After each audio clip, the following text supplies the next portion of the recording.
नमस्कार, आदाब और जय सत श्री अकाल, गुड इवनिंग। मैं आपका दोस्त आशीर्वाद आज आपके लिए इन्फिनिटी वन एकेडमी की तरफ से जो 9th क्लास की ज्योग्राफी चल रही थी उसकी दूसरी श्रृंखला है, दूसरी कड़ी है, जिसमें आज चैप्टर 2 पढ़ाया जाएगा। फिजिकल फीचर्स ऑफ इंडिया के बारे में आज पढ़ाया जाएगा, जिसमें आप लोग को बहुत आनंद आने वाला है। ध्यान दीजिएगा, ये फिजिकल फीचर्स ऑफ इंडिया के बारे में जो भारत का भौतिक स्वरूप है हम उसके बारे में देखेंगे। और यह हमारी ज्योग्राफी की क्लास 2 हो रही है। ये अगर हम चर्चा करेंगे, ज्योग्राफी क्लास 9 चैप्टर 2 हो रही है और भारत का भौतिक स्वरूप क्या है आज उसके बारे में हम चर्चा करेंगे और इनके विभिन्न पहलुओं को देखेंगे।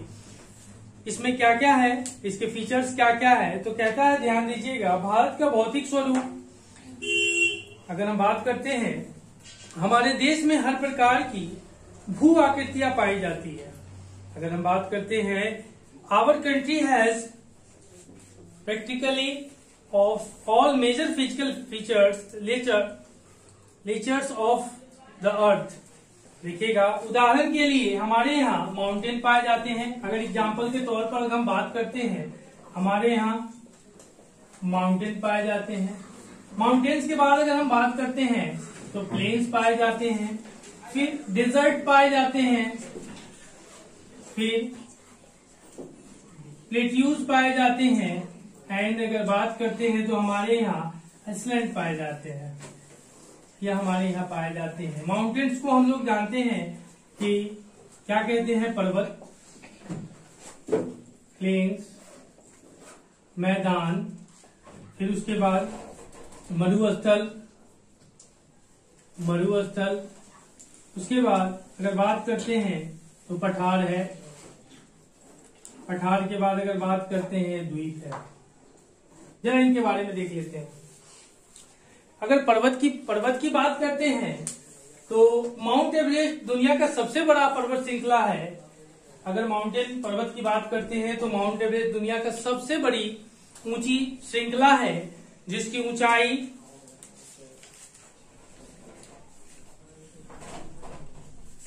8,848, 8,850 दोनों सही है, क्योंकि यह आज भी यह सक्रिय माउंटेन बोला जाता है, आज भी बढ़ रहा है। ठीक है। प्लेन्स की बात करते हैं, आपको पता है मैदान कहाँ कहाँ है भारत के। अगर बात करते हैं बिहार, उत्तर प्रदेश, हरियाणा, जम्मू कश्मीर जाओगे तो फिर तुमको पहाड़ी वगैरह आपको देखने को मिल जाता है। नीचे तक बात करोगे तो फिर नीचे तक आपको देखने को मिल जाता है। इसी तरह से मरुस्थल बात करोगे तो थार मरुस्थल जो है, यानी राजस्थान का, यह भारत की सबसे बड़ी मरुस्थल है, थार डेजर्ट जिसको बोलते हैं। थोड़ा और आगे बढ़ोगे, अगर विश्व स्तर की बात करोगे, सहारा मरुस्थल है जो विश्व के 11 से 12 देशों में, दैट मीन्स कहने का मतलब है यह अफ्रीका के 11 से 12 देशों में फैला हुआ है। अगर हम बात करेंगे आइसलैंड का, तो अंडमान निकोबार द्वीप समूह, जिसमें 3,000 तक छोटे छोटे टापू के रूप में पाए जाते हैं। भारत की विविधता ऐसी है कि दुनिया में भारत जैसी सिचुएशन बहुत गिने चुने कम देशों के पास ऐसी सिचुएशन देखने को मिलती है।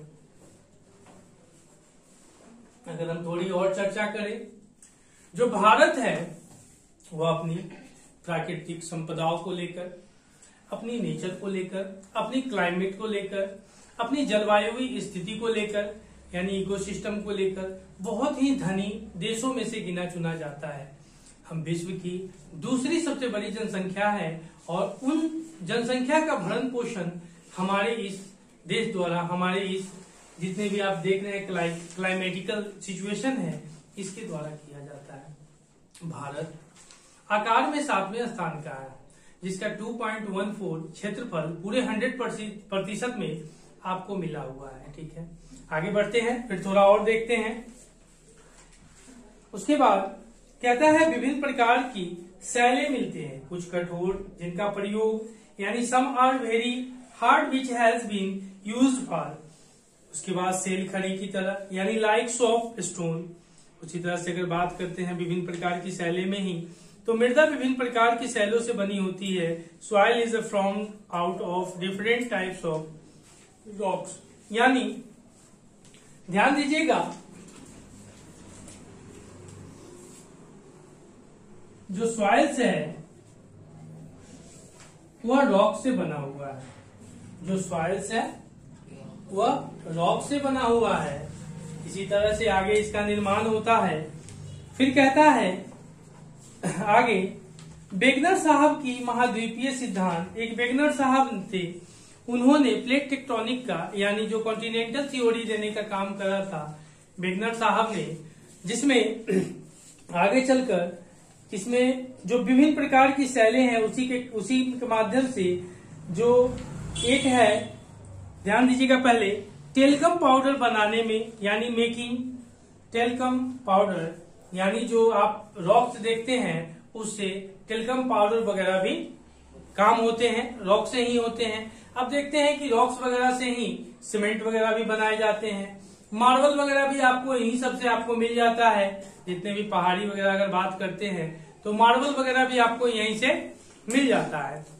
अगर उसके बाद हम कुछ और चर्चा करेंगे तो देखते हैं कि वेगनर साहब की महाद्वीपीय सिद्धांत, इन्होंने महाद्वीप के सिद्धांत दिया था।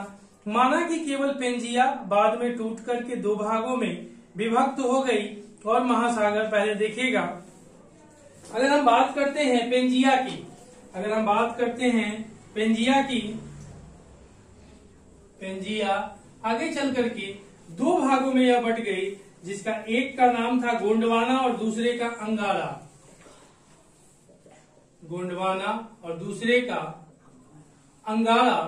ध्यान दीजिएगा यह दो ऐसी जगह थी और बीच वाली जो खाई थी, यहाँ पे एक खाई बनी थी, एक खाई थी जो कि एक सागर थी, एक खाई थी जो कि एक सागर थी, एक खाई थी, इसको एक सागर कहते थे। उसके बाद जो खाई बनी उसे टेथिस सागर बोलते थे, टेथिस सागर के नाम से हम इसको जानते थे, सागर नाम दिया गया, सागर नाम दिया गया। उसके बाद अगर हम बात प्लेट टेक्टोनिक के द्वारा महाद्वीपीय लगभग 100 किलोमीटर की मोटाई है। अगर बात करते हैं प्लेट टेक्टोनिक जो होती है उसके हिसाब से जो महासागर है वह, अगर बात करते हैं महाद्वीप जो है वह लगभग 100 किलोमीटर की उसकी परत जो है सो मोटी है, वह मोटाई के लिए जानी जाती है। आगे अगर बात करते हैं सर्वमान्य सिद्धांत प्लेट विवर्तनिका का सिद्धांत है, यानी plausible theory, flexible theory is the theory of plate tectonics, ठीक है, जिसके माध्यम से अगर बात करते हैं पूरे विश्व में 7 प्लेटें हैं, पूरे विश्व में 7 प्लेटें हैं, जिनमें अगर हम चर्चा कर सकते हैं, जिनमें यूरेशियन प्लेट है, उत्तर अमेरिकी प्लेट है, दक्षिणी अमेरिकी प्लेट है, अफ्रीकी प्लेट है, इंडो ऑस्ट्रेलियन प्लेट है, अंटार्कटिक प्लेट है और प्रशांत महासागरीय प्लेट है। यह सारे प्लेट के नाम हैं जो कि टोटल 7 प्लेट है। इसको देख लीजिएगा, बुक में होगा है। उसके बाद Eurasian plate, north American plate, south American plates, African plates, Indo Australian plates, Antarctic plate और पैसिफिक प्लेट, ये सारे जितने भी है ये सारे प्लेट्स हैं। देखिएगा आगे मैप में दिए हुए हैं। उसके बाद प्लेट वगैरह कैसे बनती है, जैसे प्लेट का निर्माण कैसे होता है, जरा हम उसको देखते हैं। पहले कल्पना कीजिए यह अर्थ है, यह अर्थ है जो एक प्लेट में, एक थाली देख लीजिए, कुछ नहीं, एक चीनी मिट्टी का थाली ले लीजिए, घर में एक चीनी मिट्टी का थाली ले लीजिए, एक तरफ, एक बीच में उसको पट्टी पे उसको रखिएगा, तख्ती पे, और एक तरफ नहीं होता है, एक हाथ को और दूसरी तरफ 2 हाथ को डाल दीजिएगा, कट से मारिएगा, टूट जाएगा, टूट जाएगा और 2 भागों में बट जाएगा। 2 भागों में बटा मतलब वेट बढ़ने के कारण और एक तरफ दूसरी वेट जो कि संतुलन नहीं हुआ, इसलिए वह बैलेंस जो होता है नहीं होने के कारण वह टूट गया। जब वह टूट गया तो उसको कहा जाता था। टूटने के बाद वह एक गोंडवाना नाम दिया गया और दूसरे का अंगारा। एक का गोंडवाना और दूसरे का अंगारा नाम दिया गया, ध्यान दीजिएगा। और बीच में जो हुआ ना, कहे कि वो तो पानी पे तैर रहा था, इट्स कॉल्ड वॉयलेंसी। वॉयलेंसी के कारण वह तैर रहा था, जिसको उत्प्लावन बल बोलते हैं। देखिए साइंस कैसे काम कर रहा है।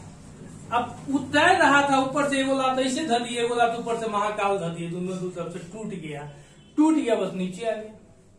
फिर ऊपर उत्प्लावन बल के कारण क्या है कि उसमें जानते हैं कि उत्प्लावन बल, अगर वॉयलेंसी जो पढ़ाया था साइंस वाले चैप्टर में, तो वॉयलेंसी क्या होती है कि अगर जिसकी डेंसिटी अधिक होती है और जिसकी डेंसिटी कम होती है, तो कम वाले ऊपर और ज्यादा वाला नीचे। तो प्लेट जो हुआ, जो पेंजिया हुआ, इसकी डेंसिटी हमेशा से वाटर से कम थी। तो आज भी देख रहे हैं कि चारों तरफ पानी या बीच में पृथ्वी अर्थ कूद रहा है, उस पर क्या हो रहा है, उछल रहा है। तो वहां पे क्या दिक्कत होती है कि सारे, अगर आप मैप को अगर सही से देखिएगा तो जितने भी हैं, इंडिया को भी अगर तीन तरफ से वाटर घेरे हुए हैं, नीचे से गोल में पानी है, दोनों तरफ पानी है, तो यह क्या है, पानी पानी पानी है। तो कहने का मतलब है ये जितनी भी स्थिति होती है, यह जो प्लेट टेक्टोनिक की जो स्थिति होती है, आपने देखा गोंडवाना और अंगारा दो टूट करके अलग हुए, बीच वाले को 33 सागर कहे। इस तरह से जो प्लेट विवर्तनिक का सिद्धांत है, उसके कारण इसको ज्ञात किया जाता है। ठीक है, आगे ध्यान दीजिएगा। फिर क्या कहता है कि उसके बाद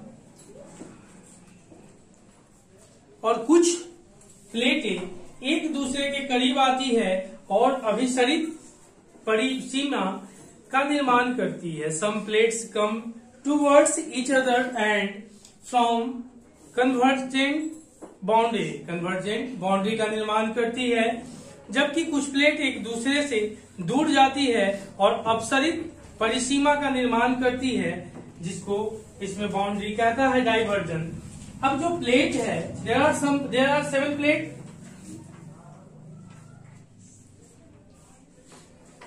देयर आर 7 प्लेट्स, ध्यान दीजिएगा।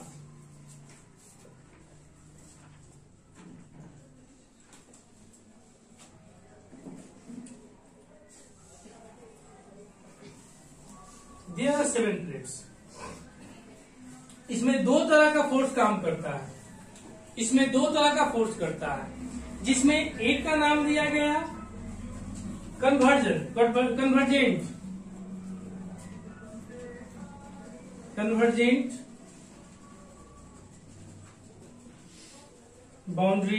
बाउंड्री, और दूसरे को डाइवर्जन नाम दिया गया।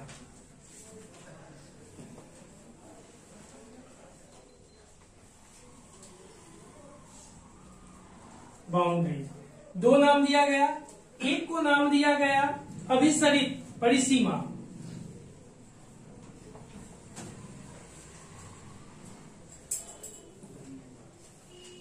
अभिसरित परिसीमा और दूसरे को नाम दिया गया अपसरित परिसीमा।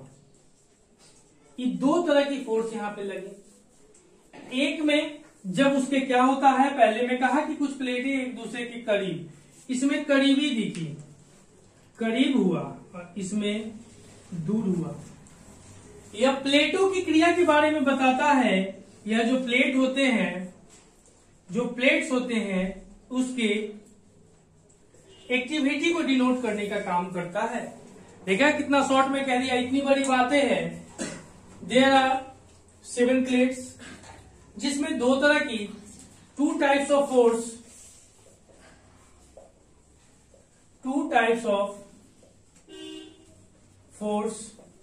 फोर्सेज यहां पे अप्लाइड होती है। Forces are applied, there are 2 types of forces are applied. ध्यान दीजिएगा, एक कन्वर्जेंट बाउंड्री और दूसरा डाइवर्जेंट बाउंड्री। एक का काम हुआ कि सुनो सुनो मेरे पास आओ, और दूसरा का लात मार के भगा दिया। तो यहां दूसरा भगाने का काम किया, जैसे कहा था आज से कुछ दिन पहले, जून जुलाई शायद 4 जुलाई को और 3 जनवरी को, इससे पहले वाली कक्षा में बताया था कि नहीं 6 वाले में पढ़ाया था। 6 वाला वीडियो अगर ज्योग्राफी का देखे होंगे तो ध्यान में होगा कि जब जून जुलाई का महीना आता है तो 4 जनवरी को जो पृथ्वी होती है सूर्य से काफी दूर चली जाती है, और जब ठंडा का दिन आता है उसको बुला लेती है पास में 3 जनवरी को, कहती आओ मेरे पास, अब ठंडा आ गया। गर्मी में भगा दी, जैसे होता है ना गौना होता है गांव में, तो वही गौना वाला हाल हो गया, ठंडा में बुलाया गर्मी में भगा दिया, वही हाल इसका भी होता है।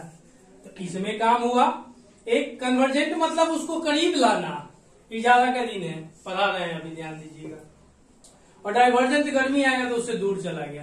तो प्लेट 2 तरह की एक्टिविटी करती है। एक में आपने देखा अभिसरित परिसीमन और दूसरे में अपसरित, अप और अभी। ध्यान दीजिएगा 2 तरह का यहाँ पे फोर्स एक्टिव होता है। ठीक है, आगे बढ़ते हैं। अब देखिएगा फिर कहा, चलिए इसको अब हम थोड़ा ठीक है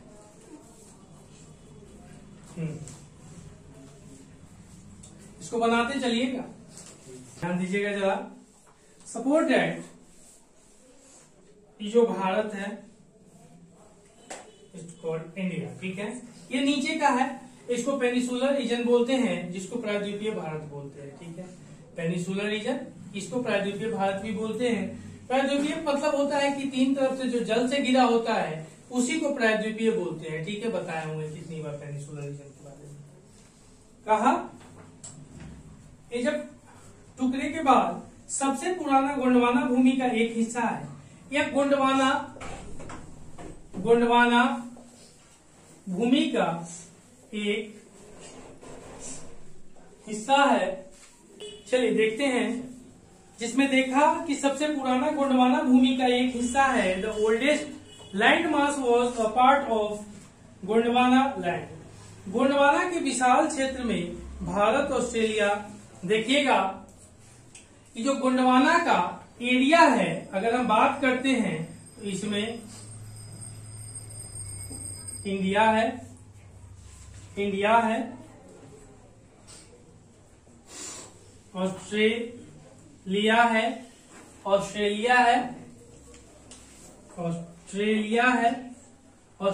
है। उसके बाद अगर बात करते हैं साउथ अफ्रीका है। इसके बाद बात करते हैं साउथ अमेरिका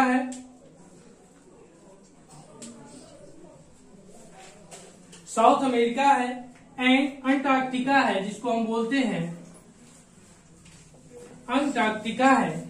यह इसीलिए कहा जाता है, अब देखिएगा कि इसी से अरावली पर्वत श्रृंखला की बात होती है। सारे जगह अरावली पर्वत श्रृंखला के अवशेष पाए जाते हैं। वही राजस्थान वाली जो है, गुजरात वगैरह होकर के जो दिल्ली तक आती है, जो सबसे पुरानी पर्वत श्रृंखला है, सब इसी का है दिया हुआ। और इंडिया जो है, इंडिया से अब बात करते हैं तो ऑस्ट्रेलिया है, यह अलग हुआ था। पहले इसी में यह फंसा हुआ था, इसी में जो इंडिया के नीचे वाला पेनिसुलर रीजन है, इसी का यह पार्ट है। देखिएगा, दीजिएगा, the Gondwana land include India, Australia, South Africa, South America and Antarctica as one single land mass. जैसे इस तरह से ध्यान दीजिएगा, सपोज दैट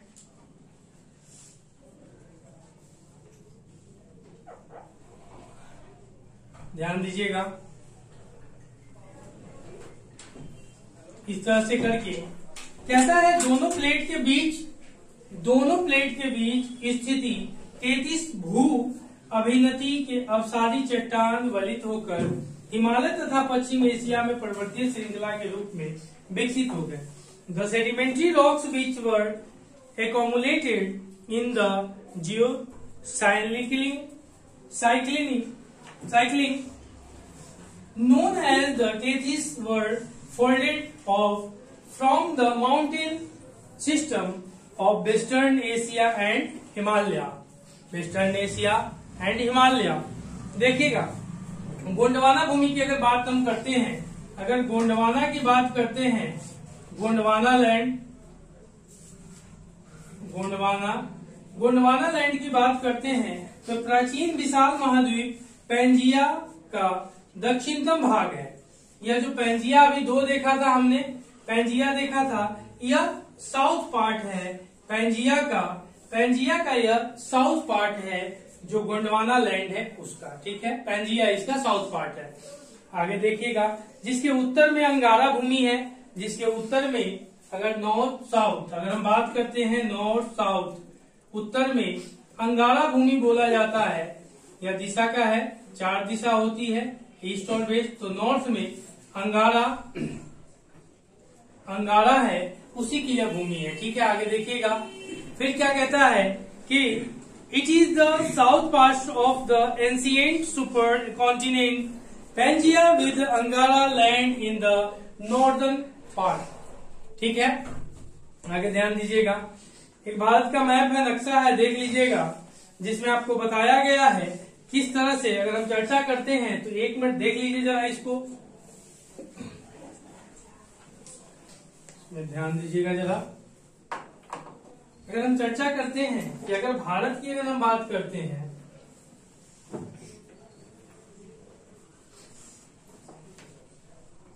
इस तरह से अगर हम बात करते हैं, भारत की अगर हम बात करते हैं,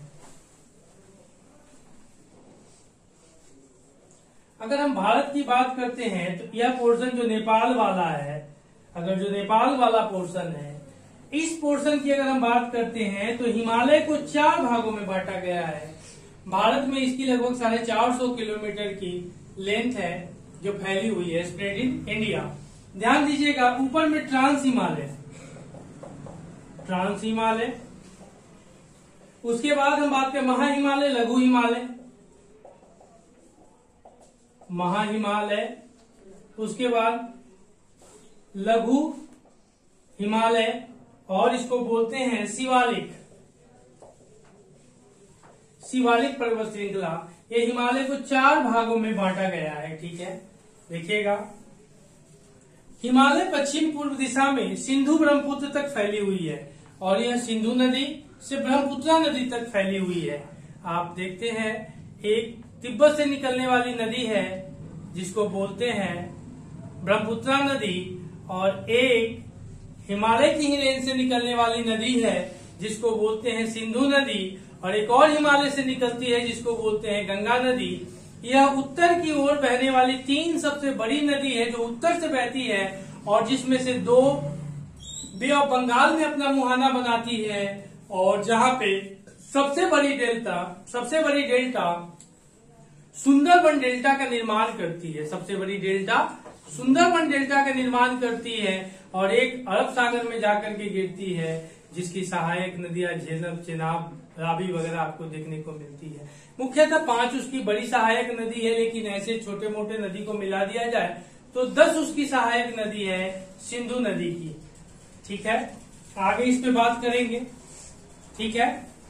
देखिएगा, हिमालय एक युवा पर्वत है, ये क्या है, यूथफुल माउंटेन है।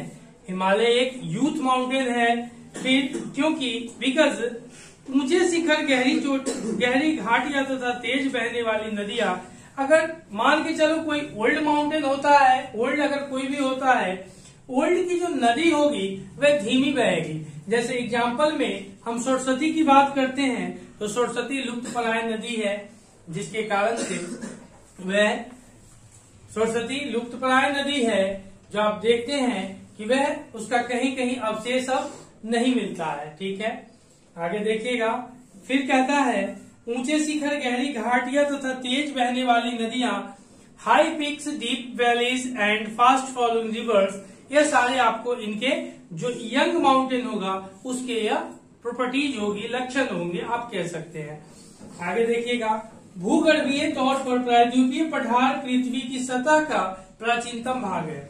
जो भूगर्भीय पठार तौर पर प्रायद्वीपीय कहता है, जियोलॉजिकली द पेनिसुलर प्लेट्यू